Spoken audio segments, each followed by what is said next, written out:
E que esse culto aqui, eu gosto muito dele, porque uma que é a palavra pregada aqui dominicalmente, Cristo crucificado e ressurreto pregado aqui, e porque vocês conseguem me ver. Muito bom ele. Nossa, primeiro uma alegria imensa estar aqui. Eu agradeço a Igreja Presbiteriana de Vertina, em nome ao Edão, vulgo Reverendo Éder e a Paty, fez esse convite para mim, para a vida. E eu espero estar à altura, porque o Edão chamou o primo, eu chamo a Bia, não tem que manter tentar manter o padrão. Deus vai usar a gente como instrumento da sua palavra, de sua graça, de sua glória. Irmãos, o texto de hoje, como o Éder falou, ele não é nenhuma novidade para ninguém. Atos 3, de 1 a 10. Enquanto vocês abrem, eu vou ler a versão NAA, a Nova Almeida Atualizada, que é essa Bíblia que vocês têm aqui no lado de trás do banco. Ela é muito parecida com a ARA, que é a mais comum, que a gente está acostumado, a gente sempre leu. Tem umas palavrinhas um pouco mais fáceis, um pouco mais entendíveis para a gente. Eu gosto dela por causa disso. Mas fica em contexto de vocês, vocês vão ver que muita coisa é igual. Quando vocês vão abrindo, lembro quando eu estava na oitava série, meus pais, apesar de não serem cristãos protestantes, eles me criaram segundo o caminho de Deus. Sou uma pessoa boa, humilde, educada, me levavam, eu fui criado na tradição católica, eu ia na missa, corinha, tudo. E na oitava série eu lembro que os gideões, os irmãos gideões, eles levavam aquelas biblinhas do Novo Testamento. Eles entregaram para mim, entregaram lá na escola, e eu lembro que eu estava voltando de ônibus, eu estava pegando no bolso, vou pegar para ler. Pegar para ler, esse foi o texto que eu li. Eu não entendia muito bem o que estava acontecendo, não entendia muito bem talvez quem era Deus, o poder, mas quando eu li esse texto, não sei o que aconteceu, hoje eu sei o que aconteceu, mas eu entendi o poder de Deus para transformar vidas. Isso eu entendi, eu sou grato por isso até hoje. Atos 3, de 1 a 10. Acompanha a leitura que eu vou fazer. Certo dia, por volta das 3 da tarde, Pedro e João foram ao templo orar. Um homem, aleijado de nascença, estava sendo carregado. Todos os dias ele era colocado ao lado da porta chamada Formosa, para pedir esmolas a quem entrasse no templo. Quando ele viu que Pedro e João iam entrar, pediu-lhes dinheiro. Pedro e João se voltaram para ele. Olhe para nós, disse Pedro. O homem fixou o olhar neles, esperando receber alguma esmola. Pedro, no entanto, disse: não tenho prata nem ouro, mas lhe dou o que eu tenho. Em nome de Jesus Cristo, o Nazareno, levanta e anda. Então Pedro segurou o aleijado pela mão e o ajudou a levantar-se. No mesmo instante, os pés e os tornozelos do homem foram curados e fortalecidos. Deu um salto, ele se levantou e começou a andar. Em seguida, caminhando, saltando e louvando a Deus, entrou no templo com eles. Quando o viram caminhar e o ouviram louvar a Deus, todos perceberam que era o mesmo mendigo que tantas vezes tinham visto na porta formosa e ficaram perplexos. Vamos orar?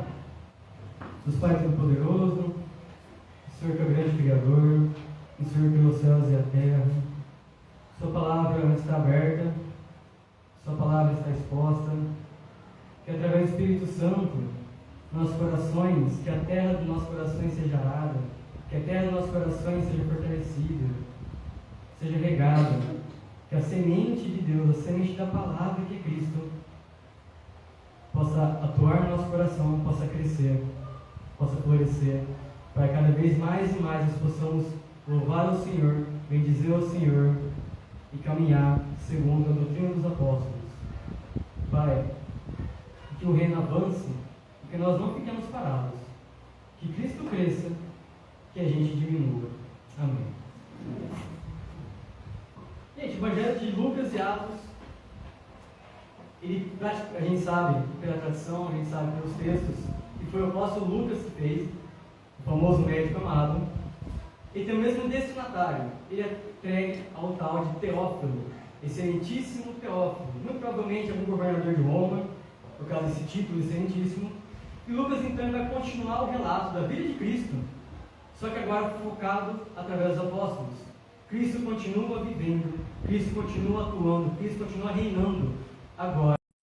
Da ascensão de Cristo em Atos 1, a descida do Espírito Santo em Atos 2, nós temos o primeiro sermão ainda em Atos 2. Em Atos 2, como eles viviam, como eles celebravam. E aqui a gente tem o primeiro milagre que a igreja faz acontecer.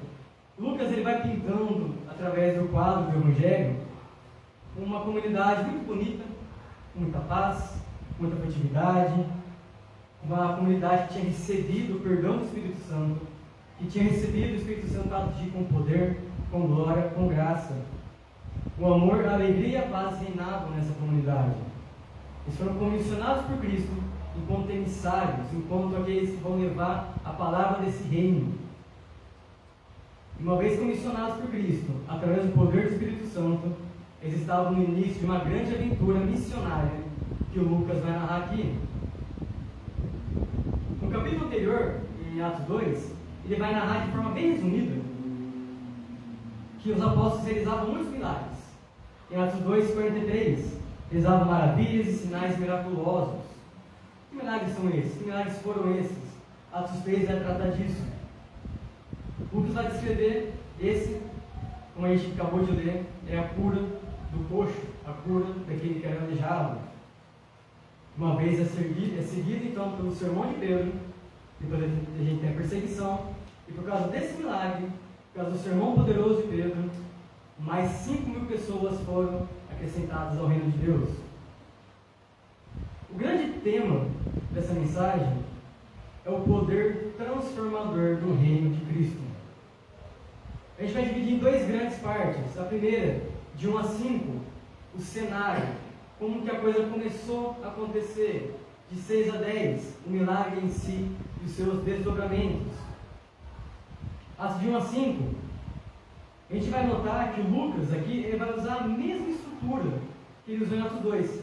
Atos 2, o que aconteceu? Teve um milagre, a descida do Espírito Santo. Teve a pregação de Pedro. Teve como que a comunidade, ela agia, andava, e que muitos foram enxertados na comunidade.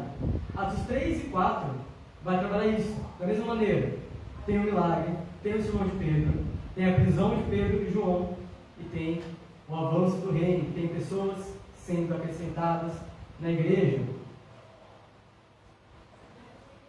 Enquanto Lucas desenvolve esse retrato, ele vai agora focar nessa cura do coxo, do que Pedro vai falar à multidão. Vai começar que certo dia, por volta das 3 da tarde, Pedro e João subiam ao templo orar. Subiu aqui, a gente não tem muita dificuldade. Subir é uma expressão que Lucas sempre acaba utilizando quando a igreja ia para Jerusalém. A gente tendo aqui um pouco da geografia da Palestina da época, é um terreno plano, o monte e Jerusalém ficavam, Jerusalém e o templo ficavam no monte. Então todas as vezes que alguém ia para Jerusalém, ia para o templo, subia. Então todas as vezes que, muitas das vezes que Lucas vai usar, subia, tanto no Evangelho quanto em Atos, você está falando, eles foram para Jerusalém. A gente vê que os cristãos tinham uma cultura de horas marcadas para orar. A gente tem segundo a tradição judaica, que o povo oferecia sacrifício no templo pelo menos 3 vezes, de manhã, de tarde e de noite. Uma vez que eles ofereciam o sacrifício, eles oravam. Então, provavelmente, aqui quando ele fala a hora nona, a gente está falando das 3 da tarde, a mentalidade judaica, a hora era apontada do pôr do sol ao outro pôr do sol. Tá? Então a hora nona são as 3 da tarde. Então os sacerdotes ofereciam sacrifícios e esses homens iam oferecer as orações dele. Pedro e João eram homens de oração. E aqui é a primeira alerta, a primeira dica. A oração era prioridade na vida dos apóstolos. Prioridade. Eles oravam para receber a promessa do Pai, que era descer do Espírito Santo, diante da ameaça do Sinédrio, quando tentaram prender ele. Eles oraram mais uma vez. Eles oraram para sair da prisão.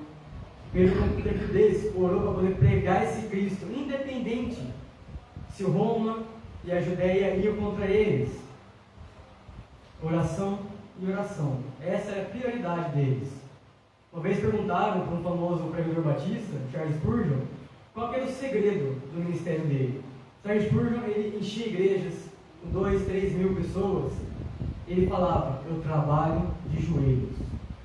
A minha prioridade é a oração. O pastor Hernandes, depois de visitar umas igrejas na Coreia do Sul, a oração estão crescendo. Ele falou, toda vez que ele perguntava para os líderes, a resposta é sempre a mesma: oração. Por que vocês estão crescendo? A gente ora. Por que o povo aqui vive como os cristãos do primeiro século? Porque a gente ora. Esse é o segredo. Como sempre, o pastor Herbert fala: oração e oração. Oração é aquilo que abre as portas para a intervenção miraculosa do poder de Deus.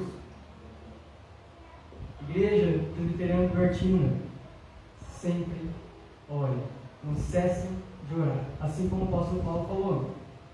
A gente quer ver uma igreja revitalizada, a gente quer ver uma igreja aumentando, a gente quer ver uma igreja agindo como os apóstolos agiam. Ore, comece sempre na oração. Nunca negligencie o poder da oração. Uma coisa interessante, no versículo 2, ele vai falar assim: um homem aleijado de nascença, o coxo de nascença, ele estava sendo carregado para o templo. Aqui a gente tem que entender uma coisa. No Antigo Testamento, lembra que Deus sempre pedia o cordeiro sem uma mancha, sem um defeito? Assim também acontecia com as pessoas que tinham alguma deficiência. As pessoas que tinham alguma deficiência, eles não poderiam então adentrar ao templo. Por isso que esse homem, ele é colocado na porta do templo, ele não entra. Ninguém leva ele para dentro do templo, leva ele para fora, deixa ele lá, porque ele vai pedir esmola. Havia então uma espécie, entre aspas aqui, por favor, de impedimento das pessoas com deficiência. Mas olha que interessante, em Levíticos a gente conta assim: disse mais o Senhor a Moisés: fala a Araão, dizendo: ninguém dos teus descendentes, nas suas gerações, em quem houver algum defeito, se chegará para oferecer o pão ao seu Deus. Pois nenhum homem em quem houver defeito se chegará, como cego, coxo, ou de rosto mutilado, ou desproporcionado.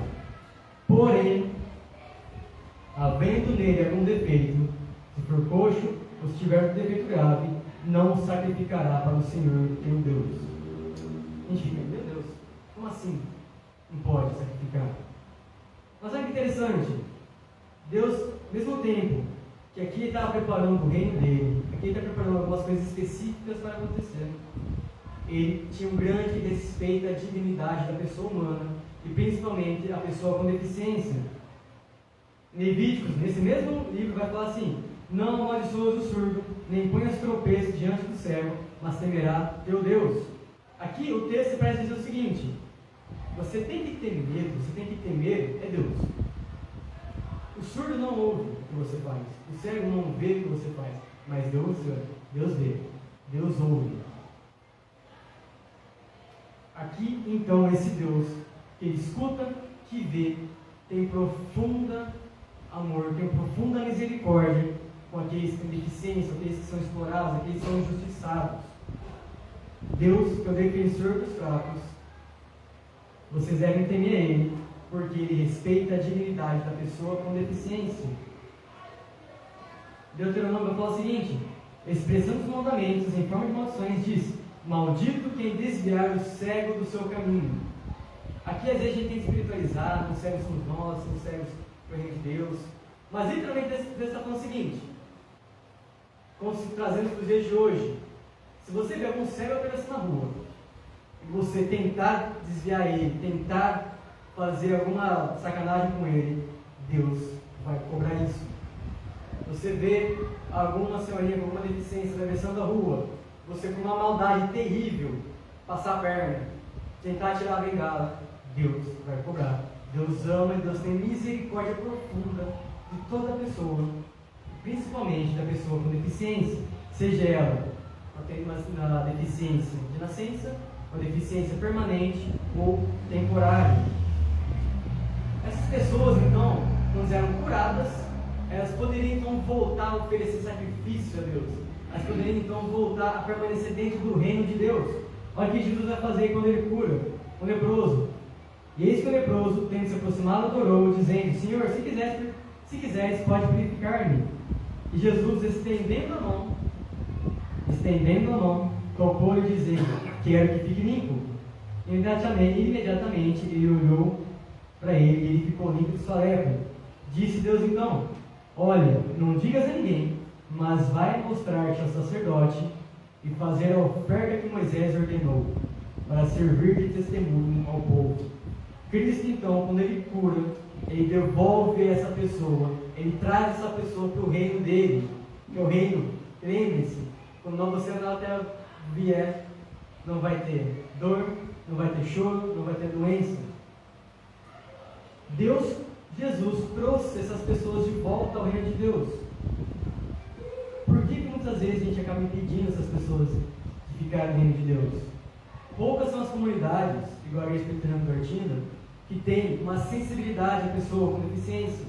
E aqui, gente, a gente pensa em pessoa deficiente, pensa em cadeirante, uma pessoa que tem a perna amputada, mas qualquer pessoa que tem algum impedimento de ter uma vida mais tranquila, ter uma vida um pouco mais normal dos afazeres, pode ser considerada. Às vezes uma deficiência temporária, às vezes o irmão quebrou a perna, tem que vir de muleta, ajudem. Às vezes uma irmã tão amada tem problema nas costas. Poucas são as igrejas que têm uma sensibilidade de colocar uma cadeira um pouco mais confortável para ela. Se Deus trouxe as pessoas de volta, por que a gente ainda impede elas de ficarem conosco? Essa é uma exortação que a gente faz. Essa é algo que o Lucas chama a atenção para a gente. Lucas também chama uma atenção para algo um pouco melhor. Olha o que ele fala: que ele era aleijado de nascença. Ele não ficou aleijado. Não foi uma carroça que atropelou ele. Ele nasceu assim. Ele nasceu desse jeito. O Lucas está chamando a atenção aqui, muito provavelmente, para uma tradição que tinha na época, de que era impossível alguém que tinha uma doença de nascença ser curado. Lembra que esse homem, a gente vai ver lá para frente, que ele fazia 40 anos que estava assim, desde que nasceu ele estava desse jeito. Então olha o que o Lucas está fazendo. Ele está mostrando que é impossível um profeta, é impossível um homem curar alguém que nasceu doente. Mas Cristo cura. Cristo curou. Olha o que ele vai falar. Quando ele vai curar o cego, lá em João: Respondeu-lhes o homem: Nisso é de estranhar que vós sabeis de onde ele é, e contudo me abriu os olhos. Sabemos que Deus não atende a pecadores, mas pelo contrário, se alguém teme a Deus e pratica a sua vontade, a este atende. Desde que há mundo, ou seja, desde o princípio, jamais se viu que alguém tenha aberto os olhos de um cego de nascença. Se este homem não fosse Deus, nada poderia ter feito. Olha como que Lucas continua aqui narrando, continua aqui mostrando o reino de Deus, o reino de Cristo avançando na terra, agora por meio da igreja, agora por meio dos seus apóstolos. Então, quando Pedro e João viu esse deficiente, esse coxo, na hora que esse deficiente viu eles, pediu dinheiro, como é de costume, ele estava levando todos os dias ali. Pedro e João botou para ele e falou: olha para a gente, olha para nós. O homem fixou o olhar neles, esperando receber alguma esmola. O mendigo, lembra que ele estava todo dia se assentando na porta, e esperava receber de qualquer pessoa ouro, prata, alguma coisa que ele pudesse se sustentar. Tamanha a deficiência que ele tinha na perna, que ele não conseguia trabalhar, não conseguia manter sustento. E olha só, Deus também faz outra alerta para a gente. Deus fala que não deveria haver pobre no reino dele. Olha em Deuteronômio: para que entre ti não haja pobre, pois o Senhor teu Deus te abençoará abundantemente na terra, e te há de dar por herança. Porém, se tiver algum pobre teus irmãos, em alguma das tuas cidades, na tua terra que o Senhor teu Deus te dá, não endureças o coração, nem feche as tuas mãos para o pobre. Antes, da verdade de toda mão, ele emprestará o que falta, quando basta a sua necessidade. Deus falou muito bem, claro, para os israelitas. Lá em Deuteronômio, lembra da aula de hoje? Lá quando eles estavam saindo do êxodo, lá 1.500, 2 mil anos atrás, ele falou: no meio de vocês chegarem à terra prometida, não dá para ter pobre. Mas, se houver, sejam generosos. Eu sei da dureza do coração de vocês. Eu sei que a gente trabalha em um sistema injusto, que às vezes a pessoa tem que ser muito rica, a pessoa tem que ser muito pobre. Entre você não deve haver, mas como eu sei que vai ter, não endureça o coração. Abre a mão, entrega a ele o que falta. Os judeus ignoraram por muito tempo esse mandamento e falaram, vamos remediar isso dando esmola. Esmola vira uma virtude. Jesus vai falar depois. Então o mendigo começou a clamar por esmola, começou a clamar por algo que poderia dar sustento a ele. Lucas aqui, ele vai desacelerar um pouquinho a narrativa, a gente vai perceber que é um pouquinho repetitivo. Pedro e João olhou para ele, disse, olha para mim, o coxo olhou, eles se entreolharam. Parece alguma meio repetitivo, mas o que o Lucas está fazendo aqui? Ele está dando uma pausa, está dando uma relaxada nesse texto. A gente mostra o seguinte, que algo estava acontecendo. Sabe quando a gente vê algum mendigo na rua? E muitas vezes ele está de cabeça baixa, ele está sempre assim, pedindo. E às vezes, muitas vezes com o coração duro que a gente vira o rosto e vai. O que Pedro e João estão fazendo é o seguinte, olha para mim, olha para a gente. Ele olha, esse contato visual, esse contato humano, que muitas vezes falta. Muitas vezes a gente faz caridade, dá esmola por fazer, ou por ver se Deus consegue dar algo em troca para a gente, se Deus vai ser bonzinho para a gente, se a gente for bonzinho no próximo. Mas a gente não dá tempo, a gente não dá atenção. A gente pega, opa, aqui, entrega para a mão dele, nem olha, nem pergunta o nome. O que Pedro e João fizeram foi algo um pouco diferente. Olha para a gente, olha no olho. O pobre, o coxo olhou, ele ficou esperando algo que pudesse sustentar, algo que pudesse fazer com que ele tivesse um pouquinho mais de vida, um pouquinho mais de sobrevida. A igreja deixou de fitar o olho das pessoas e passou a fixar o olho em outra coisa. A gente vê a degradação da igreja, quando ela deixa de caminhar segundo a doutrina dos apóstolos, quando ela deixa de caminhar no caminho dos apóstolos, ela começa a olhar para si, só para si mesmo, nunca mais para o outro. Irmãos, eu não estou aqui de maneira alguma criticando que, poxa, graças a Deus a gente tem um ar-condicionado aqui, e quando faz calor bastante, graças a Deus a gente pode ter um refresco. Graças a Deus a gente tem uma igreja bonita, tem um banco. De maneira alguma isso é uma crítica a isso. Mas quando a igreja começa a se preocupar única e exclusivamente com o umbigo dela, ela deixa de cumprir o propósito de Deus aqui na terra. Ela deixa de falar, olha pra gente. E fala, olha aqui a estrutura que a gente tem. Olha aqui pro tempo que a gente tem. Ela deixa de focar no individual, começa a focar no coletivo. Viu como que o Lucas foi tratando, foi trabalhando o cenário, foi preparando a gente para o que ia acontecer. De assim que ele faz isso.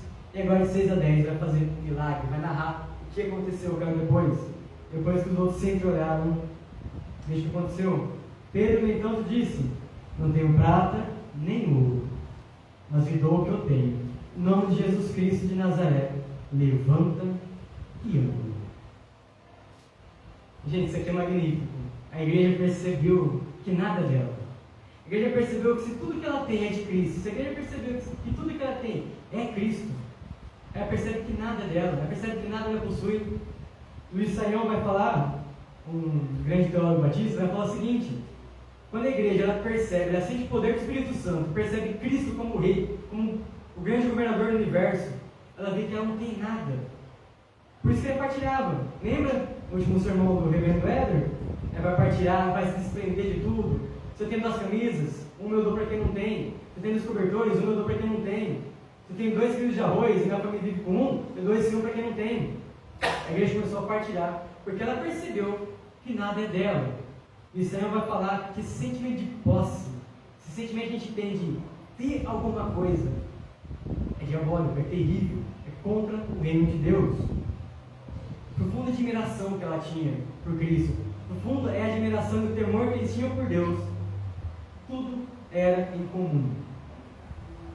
E aqui não tinha ninguém para poder controlar, tudo era dado livre e espontânea vontade. Ninguém falava, ó, dê aquilo ali. Não. Eles viam a necessidade, davam. Havia um só coração, havia uma só alma. A gente olha para a igreja do primeiro século, principalmente a igreja de Atos de 1 a 6, a gente vê uma igreja que é poderosa, porque caminha no caminho dos apóstolos. Não tanto seguindo os apóstolos, mas caminhando no caminho que eles caminhavam. Este caminho eles sabem quem é. Eu sou o caminho, a verdade e a vida. Aquele que vem a mim jamais será lançado fora. Aquele que vem a mim tem a vida eterna. Tem um grande teólogo suíço que fala o seguinte: o apóstolo ele é um homem negativo. Ou seja, ele não é um homem positivo, ele é um homem negativo. O que tem no apóstolo é que ele chama de vacuidade. Vácuo, vazio. O que o apóstolo tem? Tem pobreza de espírito, tem fome e sede de justiça, tem ânsia pela paz, tem anseio de consolo, tem fraqueza na fé. O que o apóstolo tem é sempre menos, sempre negativo. Nunca é eu tenho justiça suficiente, nunca eu tenho ouro suficiente, nunca eu tenho bondade suficiente, mas eu tenho falta de fé, eu tenho sede de justiça. Essa vacuidade, esse vazio que os apóstolos tinham do seu próprio ser, significa algo que a única coisa que ele pode repartir com o outro é misericórdia. Ele só pode dar graça para alguém que recebeu graça. Ele só pode dar alguma coisa para alguém porque ele recebeu algo de alguém. Ele não tem nada. Por isso ele é um homem negativo. Não que ele é um homem que pensa coisas negativas, mas é negativo porque ele sempre está faltando algo, sempre falta algo a ele. Nunca ele é preenchido, nunca ele é cheio. Entre cristãos, vai falar aqui, esse teólogo suíço, que não é apropriado perguntar se vem de ti ou vem de mim. Quem que deu a cesta básica? Ah, foi o reverendo Hélio, foi a dona Derê. Não interessa aqui. Os apóstolos não interessam se vem de ti, vem de mim, de quem vem. O que vem de ti, o que vem de mim, não vem nada, porque nada a gente tem. Quando o apóstolo nada tem em si, o apóstolo não tem nada, ele nunca vai poder oferecer prata ou ouro. Isso deveria ser assim também com a gente. A gente não deveria oferecer nada além do que a gente tem, que é Cristo.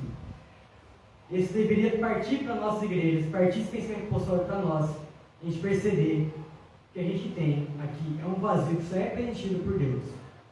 A gente não pode oferecer nada além do que aquilo que Deus ofereceu para a gente. Por isso que eles não ofereciam nem prata nem ouro. O que importa aqui, eles vão falar: eu não tenho prata nem ouro, mas o que eu tenho eu te dou, em nome de Jesus. Levanta e anda. Pedro poderia muito bem ter falado assim: levanta e anda. Assim como Jesus falava: vem, levanta e anda. Colocava bala nos olhos do cego, vai lavar no poço, você vai poder ver. João e Pedro aqui entenderam que se eles poderiam fazer alguma coisa, isso que eles poderiam fazer não era dependente dele, mas era dependente de Cristo, do seu reino poderoso aqui na terra. É só isso que eles poderiam oferecer. A gente fala o nome de Cristo. A gente fala o nome tem poder. A sociedade meio, não tem. Apesar de às vezes a gente pensar isso. A gente chega e fala: ó, você está numa grande empresa, e lá tem uma grande empresa em Pereiras que é o Volvo, sempre tem uns chefões, então eu vou falar: fala que eu falei isso daí. Que algum chefão, vai buscar alguma coisa? Mas se alguém começar a dar uma, fala que foi eu que falei. A gente acredita que não tem poder, mas a gente meio que vive como se tivesse. Aqui o que importa, na verdade, é que existe um nome que tem poder. Um nome que tem poder sobre todas as coisas. E esse nome é o nome de Cristo. Cristo carrega esse poder. Diga esse nome e as coisas novas acontecerão. Isso sempre foi uma verdade, sempre vai continuar sendo. Em nome de Cristo as coisas acontecem. Porque a gente é vazio, a gente não tem nada, a gente não tem prata nem ouro para oferecer. Mas lembra que eu falei, às vezes a igreja começou a olhar muito para dentro de si, começou a focar muito mais nela. Tem uma história de um grande teólogo medieval chamado Tomás de Aquino. Ele foi um dos mais pensadores que a igreja teve. Ele fala que ele estava numa visita em Roma com o Papa da época, o Papa Inocêncio. E na que ele chegou lá, o Papa estava meio que contando as moedas que ele tinha, os tesouros que Roma tinha. Ele viu e falou o seguinte: olha, Tomás, a gente não pode mais falar igual Pedro e João, não tenho prata nem ouro. Tomás de Aquino falou assim: pois é, a gente também não pode mais falar levanta e anda. A igreja, quando começa a olhar para si, ela deixa de fazer o propósito do reino de Deus aqui na terra. Quando a igreja começa a acumular riquezas aqui, Cristo fala: o tesouro, onde seu coração está, onde seu tesouro está. Se nosso coração está aqui, se nosso tesouro está aqui, a gente não está precisando das coisas de Deus. A a gente não está pensando nas coisas de Deus, se a gente não está agindo de acordo com o que Deus quer, nada acontece. A igreja vai minguando, a gente deixa de ver milagres, a gente deixa de ver o poder do Espírito Santo, a gente deixa de ver o poder do reino de Deus, vai minguando, até que ela acaba desaparecendo. Por outro lado, a gente vê mês a mês estourando escândalo com pastores que são abusivos, com pastores que estão em posição de poder, líderes evangélicos, que muitas vezes captam muita grana para si, dinheiro para si. Eles estão fazendo totalmente o oposto daquilo que Pedro e João faziam. Agora é sem prata e ouro. Por isso eles não podem oferecer levante e ando. Gente, não busquem reconhecimento, mas vamos buscar a plenitude do Espírito. Igreja Presbiteriana de Duartina, não olhem apenas para si. Cuide do seu, sim. Arrebanhe no seu, sim. Você tem uma liderança muito boa. E que não é rasgação de cedo, não. Você tem uma liderança muito boa, muito humana. Mas a Igreja Presbiteriana de Duartina está aqui para ser embaixadora do reino de Deus na terra.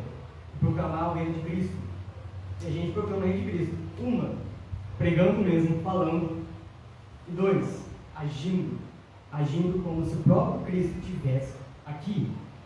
Porque no fundo, ele está. A gente sabe que ele está. Pedro e João se foi aleijado, levantou, ajudou ele a se levantar. Lucas vai falar que no mesmo instante o pé começou a ficar firme e começou a saltitar louvando a Deus. Lucas aqui vai fazer uma clara referência, um claro paralelo de que quando Jesus viu Pedro andando sobre as águas, Deus falou, vem, Pedro começou a andar e se afundou. O que Jesus faz? Estende a mão e puxa Pedro, homem de pequena fé. Jesus se compadece de Pedro, aquela falta de fé, que ia ser muito prejudicial para Pedro depois, estende a mão e ajuda ele a se levantar. Aqui Pedro provavelmente se lembra do que Cristo fez com ele, também estende a mão e ajuda o aleijado a se levantar.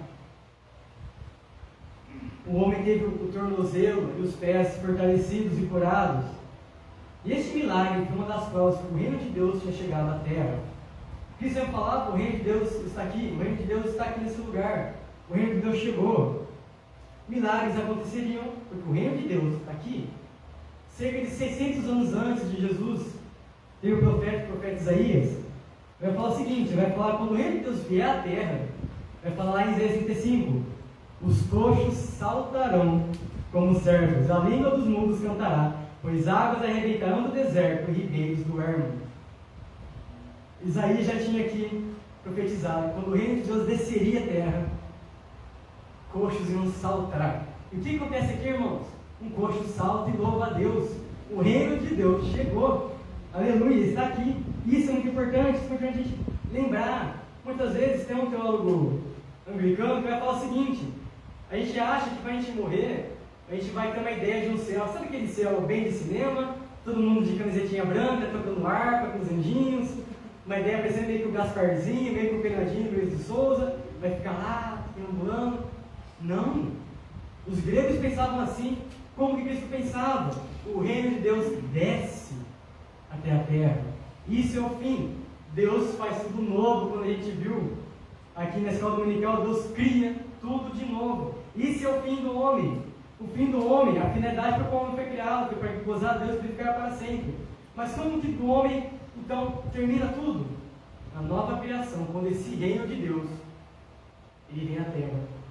Quando o tempo é sobreposto pela eternidade. O reino de Deus, que lembra como que é o reino de Deus, lá no livro do profeta João, em Revelação, ele fala o seguinte, vi também a cidade santa, a nova Jerusalém, que descia do céu, da parte de Deus, ataviada como noiva, adornada por seu esposo.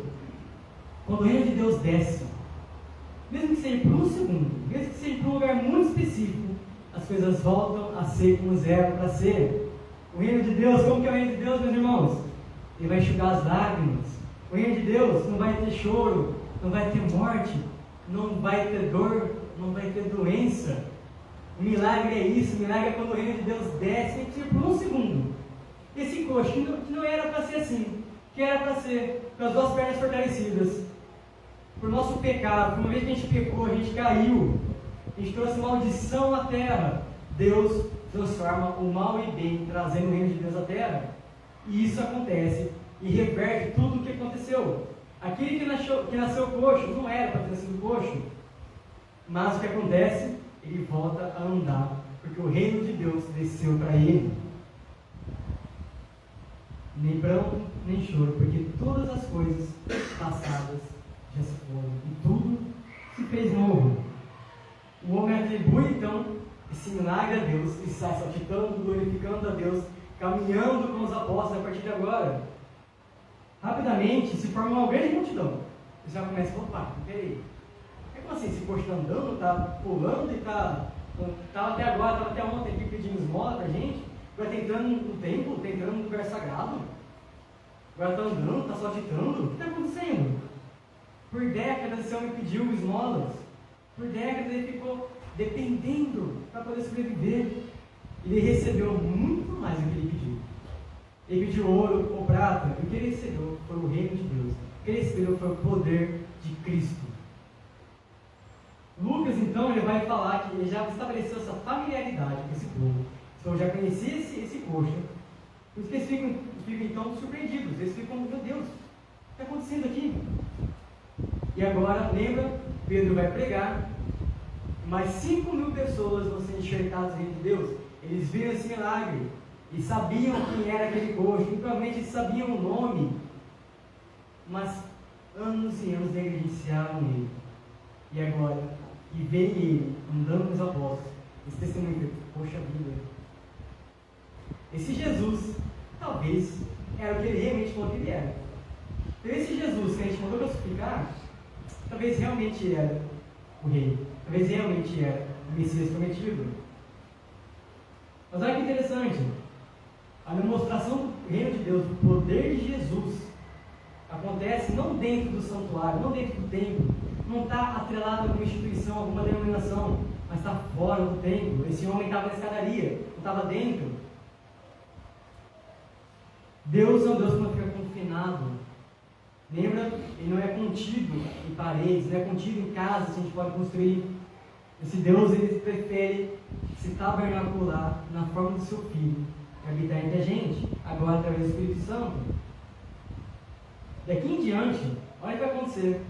Todas as curas, a pregação do Evangelho, o reino de Deus, vai estar agora para fora do templo, não está mais dentro do templo. Lucas começa dentro do templo, lembra? Primeiro capítulo, que tem Zacarias, o profeta Zacarias, pai de João Batista, que o anjo aparece para ele dentro do templo. Quando termina lá em Lucas 24, quando eles voltam para o templo para poder orar, aqui Lucas começa a continuar a história, então que Cristo, o poder de Deus, vai estar fora do templo, fora da instituição. Os odres antigos não são mais capazes de conter o vinho novo. A religião, a instituição religiosa de Israel não é capaz de conter Cristo e o poder purificador do reino de Deus. Agora as coisas são para fora. Agora as coisas são fora de instituições, de templo. Agora o reino de Deus, ele avança e alcança todas as pessoas que são necessitadas. Vamos lá, irmãos? E para terminar, terminando para o final, para todo o tempo,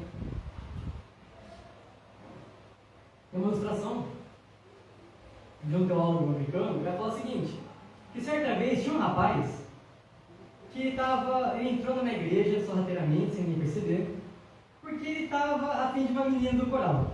Daí não sendo do coral, pensei bonita, eu vou para a igreja.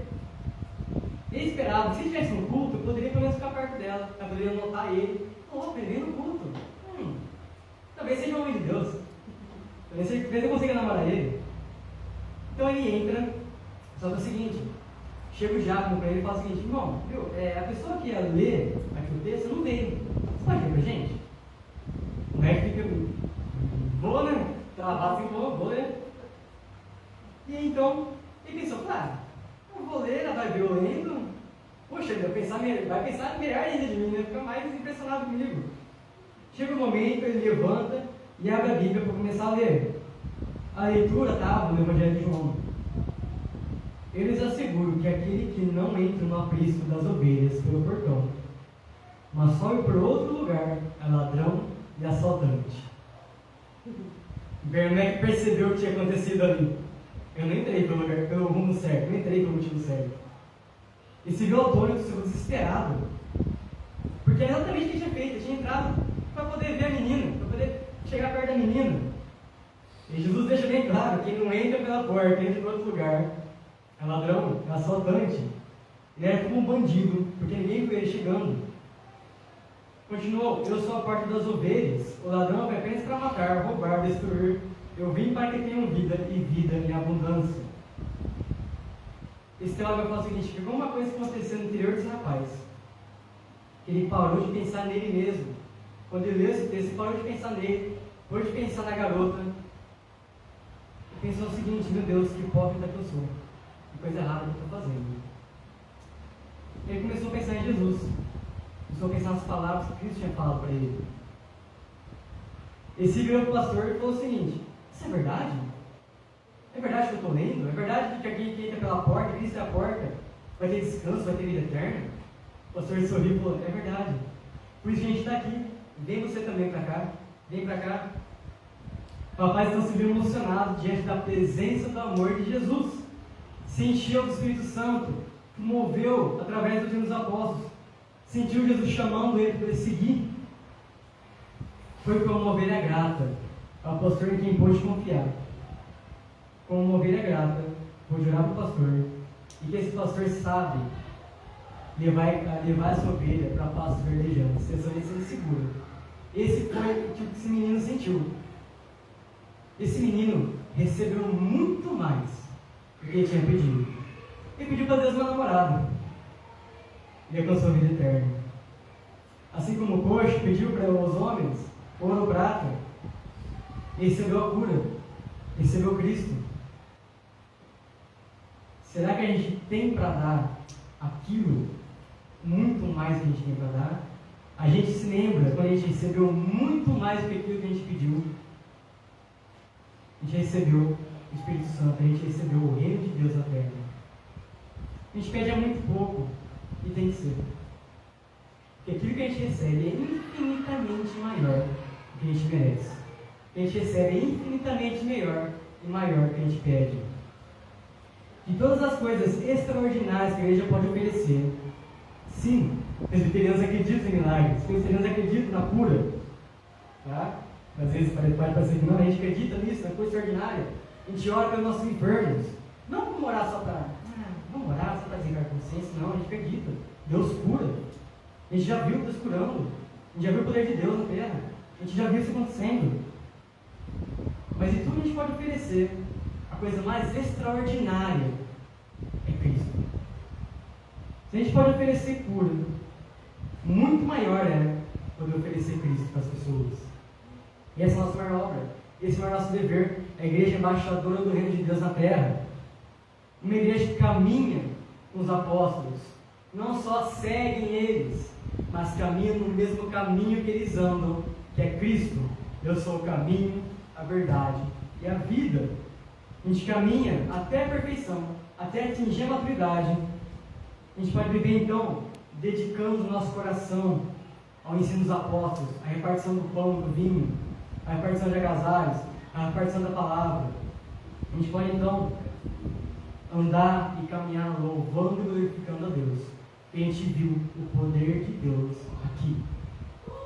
Igreja Presbiteriana do Artina, a gente viu o que Deus fez, a gente viu o que Deus faz, continua fazendo.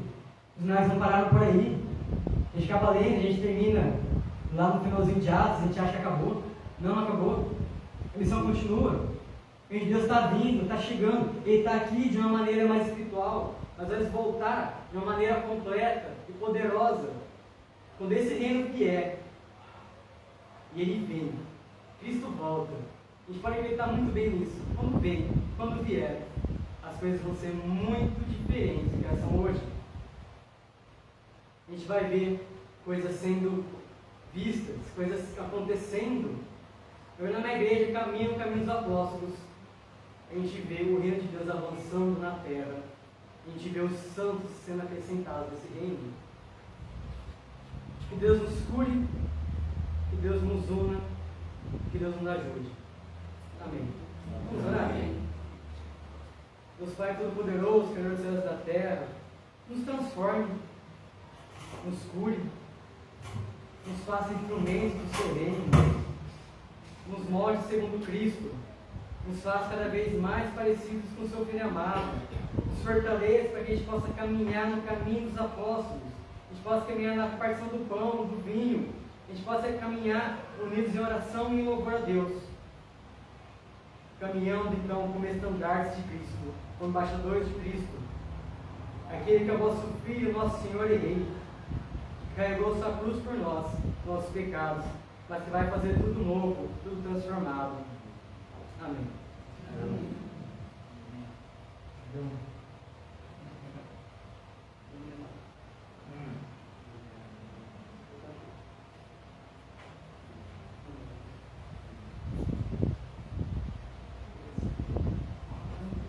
Glória a Deus, muito bom, né, meus irmãos?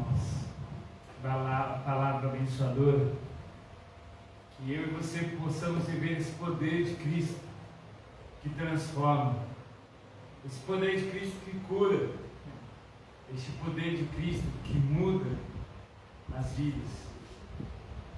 Nesse momento nós estamos aprendendo, caminhando com os apóstolos, eu e você caminhando juntos, possamos presenciar este poder de Deus que transforma na minha vida, na sua vida, na vida da igreja. Obrigado, Ney, por essa pregação abençoada. Sei que você entrega a sua vida e Deus te usa, como te usou hoje. Obrigado, Bia, também por hoje de manhã. Obrigado por você que aqui está e teve esse momento maravilhoso. E eu creio que não somente o meu coração se alegra, mas creio que o seu coração está alegre por estar aqui junto conosco. Vamos orar para encerrarmos o nosso culto, nos lembrando que essa semana nós temos a reunião de oração na quinta-feira, na casa da Dona Luzia, às 19h30. Vou estar mandando lá o endereço para quem ainda não sabe. Venha conosco para que a gente possa em comunhão orarmos como igreja. Porque Deus responde às orações. Deus responde. E as coisas aconteceram. Os apóstolos estavam indo orar.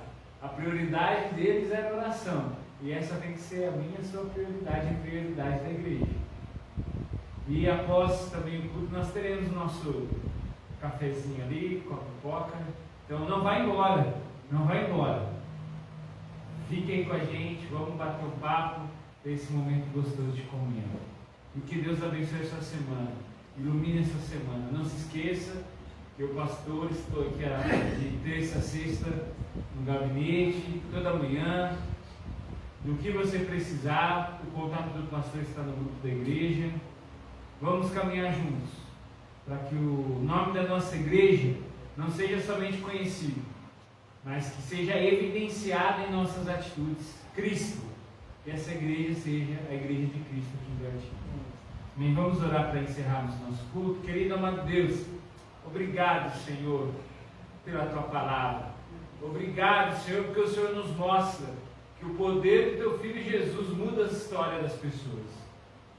Obrigado, Senhor, porque a gente pode ver que podemos fixar os nossos olhos para Ti, porque o Senhor pode dar muito mais daquilo que nós precisamos. Aquele coxo, ele queria somente dinheiro, mas o Senhor deu para ele a cura espiritual e a cura física. Ele só não saiu andando e pulando, mas ele saiu ali como alguém que foi salvo pelo amor de Cristo. Obrigado porque o Senhor tem aberto os nossos olhos, como tua igreja, para que possamos pregar esse amor, viver essa vida em caminhada contigo como igreja. Nos abençoe, nos guarde. É isso que nós oramos, em nome do teu Filho amado Jesus Cristo. Receba a bênção. Que o amor do Deus Criador dos céus e da terra, o Deus Pai Todo-Poderoso, e que a graça do nosso Senhor Salvador Jesus Cristo, aquele que nasceu, veio, morreu e se fez pecado em nosso lugar. Mas hoje Ele vive. E as consolações do Santo Espírito, que vivem no meu e no seu coração, seja derramado sobre a sua vida, sobre a sua família, hoje, amanhã e para todos sempre. Amém, amém e amém. Faça uma última oração, estarei ali à frente e fique conosco para tomar um chazinho, um cafezinho e ter esse momento de comunhão. Que Deus abençoe a sua vida, meu irmão.